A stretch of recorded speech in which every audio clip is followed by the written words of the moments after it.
let's start. So today we're interviewing Jeff Hinz. Today is July 19th, 2019, and Susan Watson is interviewing. So Jeff, can you tell us when you came to Monona? We moved here in 1980. We had first came to Madison. We were living off of Ellis Avenue at the time, renting a house, and we decided that we wanted to purchase a home, and we looked at the different homes on the east side of town. We wanted to stay on the east side. We enjoyed the different parks and different activities on the east side. And at that time, we were renting from Rick Bullis. He was a realtor in Monona, businessman in Monona. And we hadn't even looked at any houses in Monona. We didn't really know anything about Monona. And we started looking at different places that he showed us on the east side. And he said, I have a place in Monona. Right now I'm renting it. I'm doing a little remodeling to it, but I would be willing to sell it. And so he brought us into Monona. He talked about the community. He talked about the different activities in Monona, showed us the swimming pool, the tennis courts, the parks, things like that. So we had a tour of Monona before he showed us the house. And then he showed us the home. It was on Mesa Avenue, Mesa Road.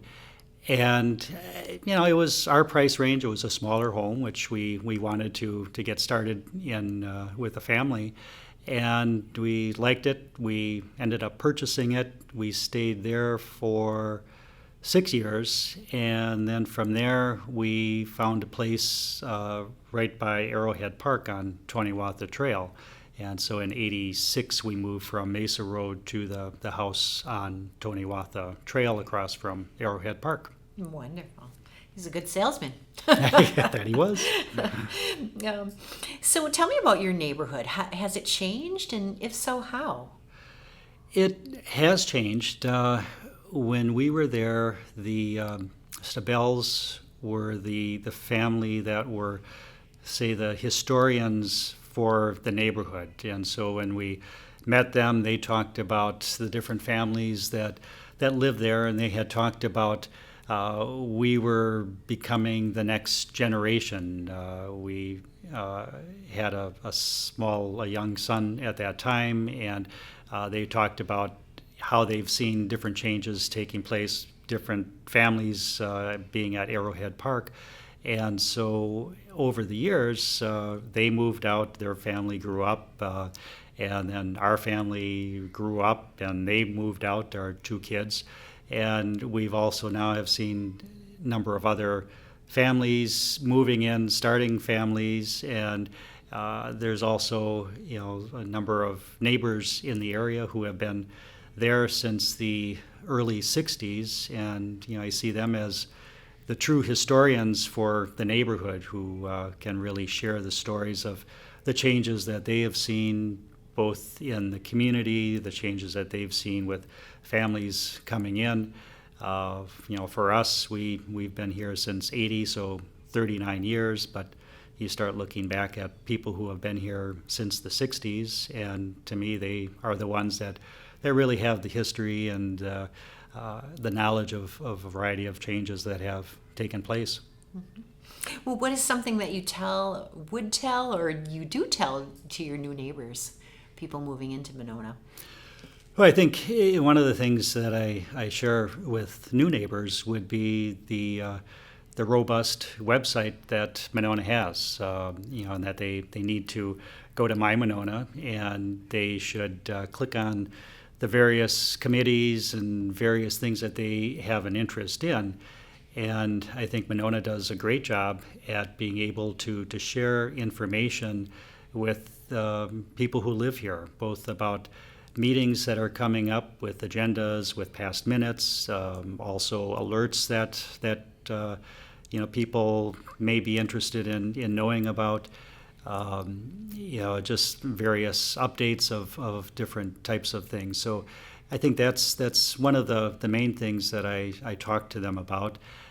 The other thing is that Monona is a community of volunteers, and I think that when you volunteer in a city, you feel more connected to Monona, and so I would talk to people about various committees and activities that they could get involved with, and encourage people to do that. And then the other thing is that Monona it's a small town feel, and yet it offers things that a large town has, but it's also just a short drive to some of those larger activities that Madison would be offering.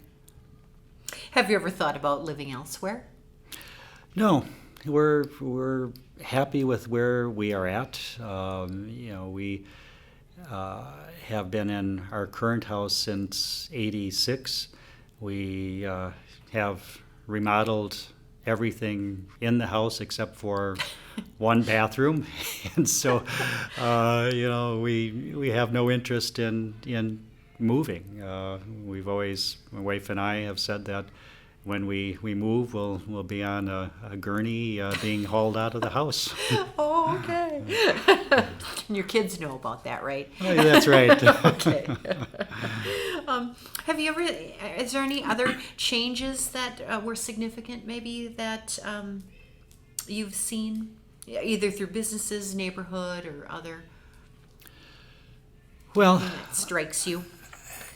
Well, I think the thing that strikes me is that the community is, with facilities, certainly at least, it's a city that has aging facilities. And because of that, I think down the road there are going to be different changes, both with the public works, the fire and police. And so there's going to be changes taking place because the buildings, the infrastructure of Monona is aging, and so there needs to be changes made in order to be able to continue to have functional buildings and facilities for the community. Okay. So, how do you engage with other residents and within the community, and what sports activities do you enjoy, for example? I think with engaging, we're fortunate having Arrowhead Park across the street from us, and so the park becomes a natural gathering place for some of the neighbors. When the kids were younger, it used to be Fridays we would be at the park, we'd have beer and wine and order pizza, and so it was kind of our get together with the various neighbors. Some of that has changed now over the years, where a lot of the younger kids and our kids have moved out. But I think now engaging, there's a lot of different events that people attend, and it's always interesting to see old friends, to be able to make new acquaintances. During the summer, there are the community concerts that are in the park. Susan, we kind of met last night at the beer garden, Yes. and it had been It was a great time. couple of years since we last talked, and since we worked together back in was it 88 to 94? I think it was. Yes. With New Concepts. Yeah. And the time before that we met was at a park as well. That's right. I was enjoying a picnic. Yeah. So a park connection. So I assume that you attend many of the local festivals. We do. Yeah. Yeah. Certainly the big one that we just had, the 4th of July celebration in the park. We are always down there a lot. So there's a lot of different activities. Fall Festival is another fun one. It's geared more towards the families and such, but it's enjoyable to go down and help out with some of the needs that are there after the festival is over with, or even during the activities. So not only do you attend, you volunteer. I do. And help. Yeah. Okay, that's wonderful. One of the things I have to mention is that I remember that your neighborhood was a great neighborhood to go to on Halloween because you got together with everybody and really did it up on you. At least your house, I know, was the hopping place. I don't know if you could speak to that a little bit. Your decorations and. Well, we went overboard with decorations and such. A number of years back, our son probably was maybe 5, and we had gone to a friend's house for trick-or-treating, and she had decorations in her yard, and she was dressed up as a witch, and it just made it into an event. And she was involved with theater, and so she, had different props and such in her yard. And our son thought that was just so cool. And what we had talked about with her is that, we always had a lot of people coming to our neighborhood for trick or treating. And she said, well, geez, I did all this work and decorating the yard and getting in a costume, and she had, I think, all of 10, 12 people that came to her house. So we started talking at that point, well, why don't we get together and do something with a few others in the neighborhood? And so we started larger activities, built a coffin where we had somebody inside the coffin that would jump out at people.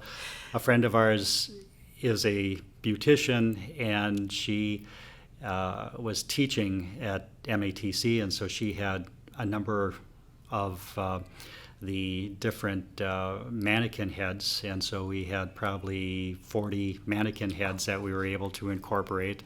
I think the first year that we did the event, we had, I think it was, and sometimes we get a little morbid, but it would have been where John Denver had crashed and passed on.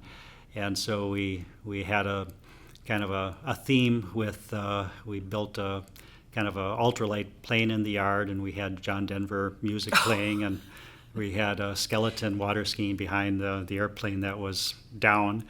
And then with some of the heads, we incorporated a kind of a monster, and we had heads coming out of the snowblower, and he was scooping wow, up this really took on a life of its own. It did, and it was fun. And, it was one of those things, too, where I think people who came enjoyed it because it wasn't coming to the house to just say trick or treat and get candy. People had to do tricks to get a treat. So we had people singing, we had people dancing before they could get the treat.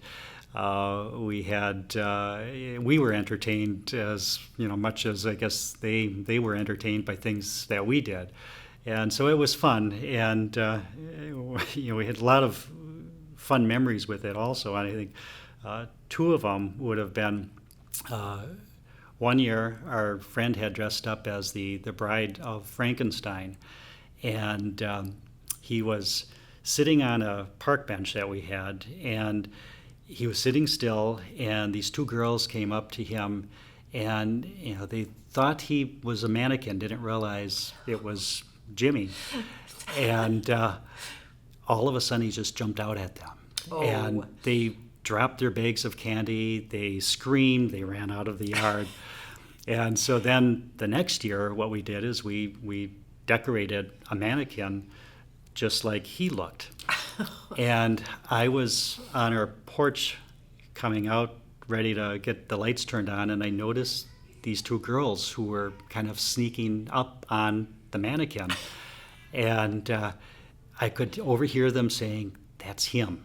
That's the guy that scared us."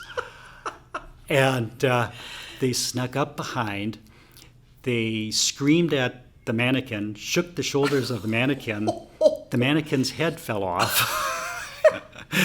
And they went screaming, running out of the yard again. I'm surprised they came back the first time.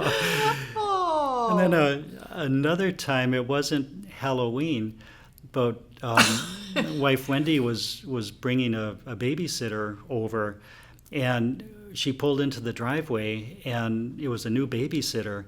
And all of a sudden she looked at Wendy and just said, "You're the witch." And just knew us Which from I'm sure that. she appreciated. Yeah, right. Out of context. Yeah. So we had fun with it, and I hope that a number of others have good memories from kind of sharing our morbid sense of humor. I'm sure. So has that deceased? It has. Deceased?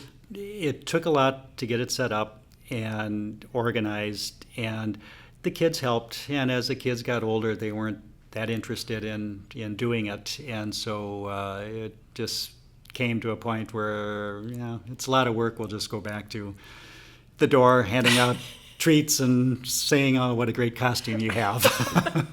Well, we're glad you still do that as well. That's wonderful. Okay. So you are a public servant. Can you tell me a little bit about your role and what you do for the city of Monona? I'm on the Park and Rec Board. I was on initially for, thinking it was about 5 years or so in the 80s when we first moved here. And now more recently I've been on for about, I think, 3.5 years. And with being on the Park and Rec Board, we have members, other volunteers who are on the board. We have great leadership with both the council members who are on the Park and Rec Board. There's just always 2 council members on the board. And then Jake Anderson, the Park and Rec Director, is on the board also. And we're involved with kind of coming up with plans for the parks. We certainly are always looking for as much input as possible from people in the community. If there's changes taking place in a park, in a neighborhood, we seek input from the individuals in the neighborhoods.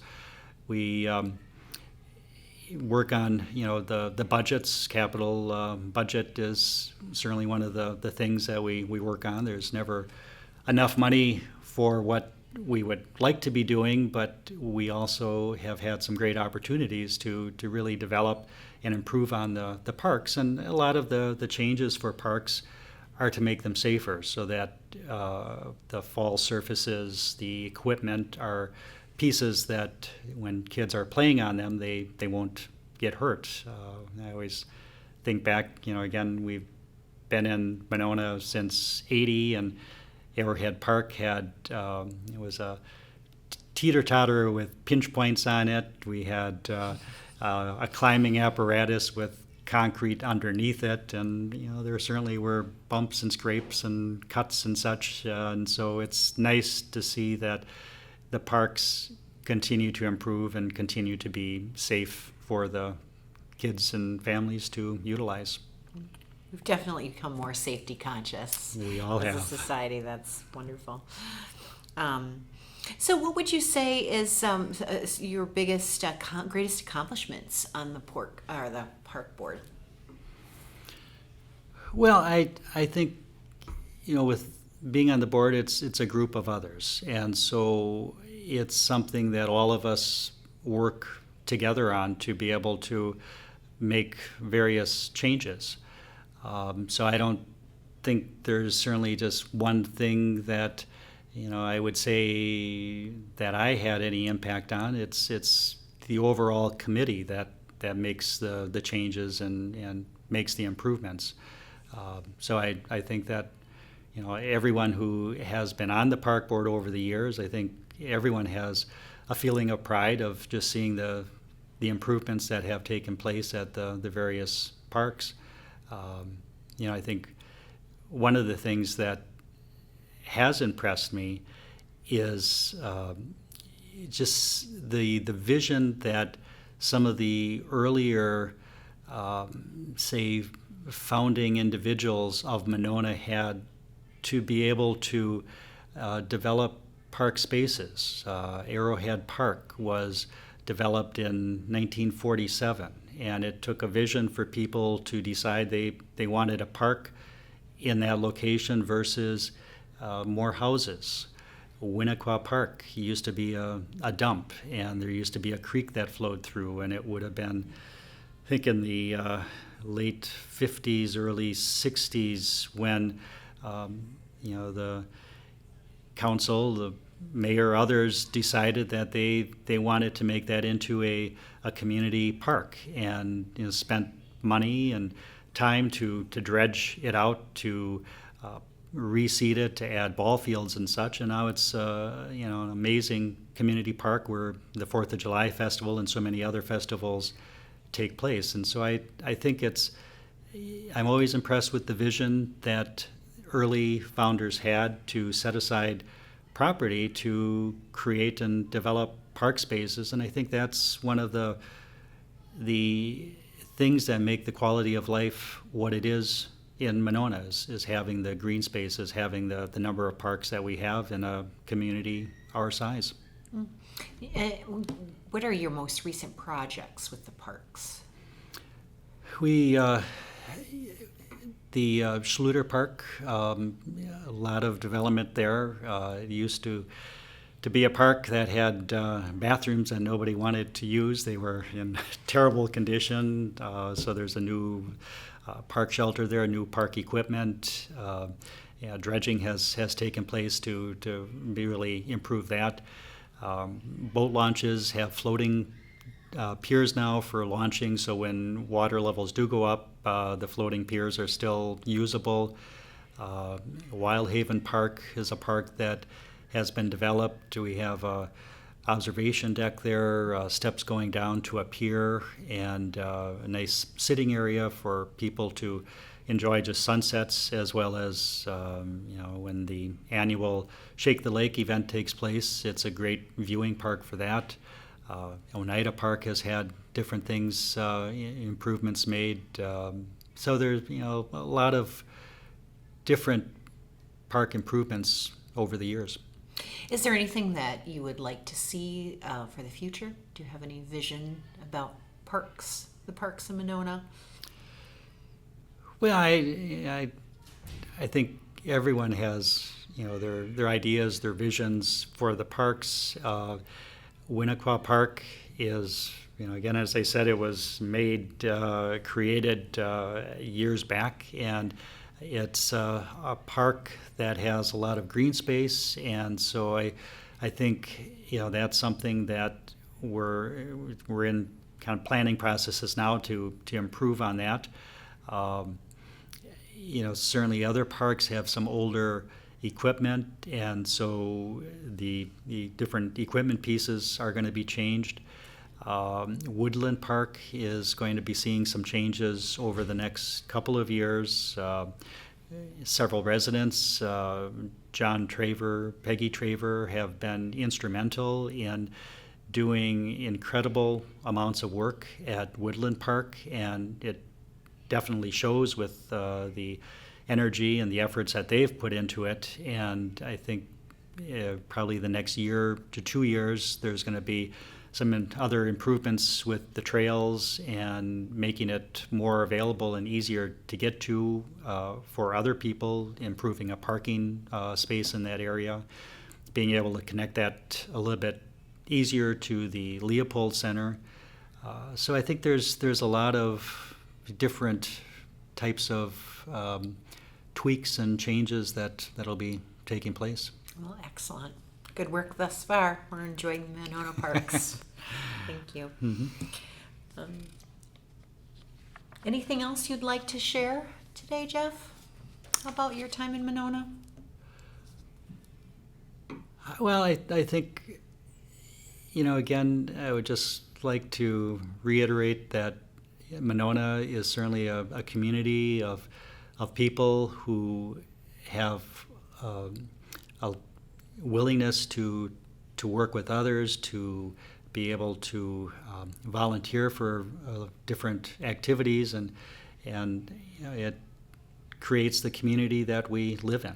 And so it's a place that we have enjoyed living here since 1980, and it's a community that we have no plans on leaving, because there's things that we enjoy that we can do right here in Monona. And so we're very pleased to be able to live in this community. And, again, I'm impressed at the vision that the earlier individuals who lived here put forward to create from the village of Monona to the city of Monona into the community that we currently live in. Wonderful. Well, we appreciate your service to Monona and your willingness to speak with us today. Good. To leave your history. Thank you, Susan.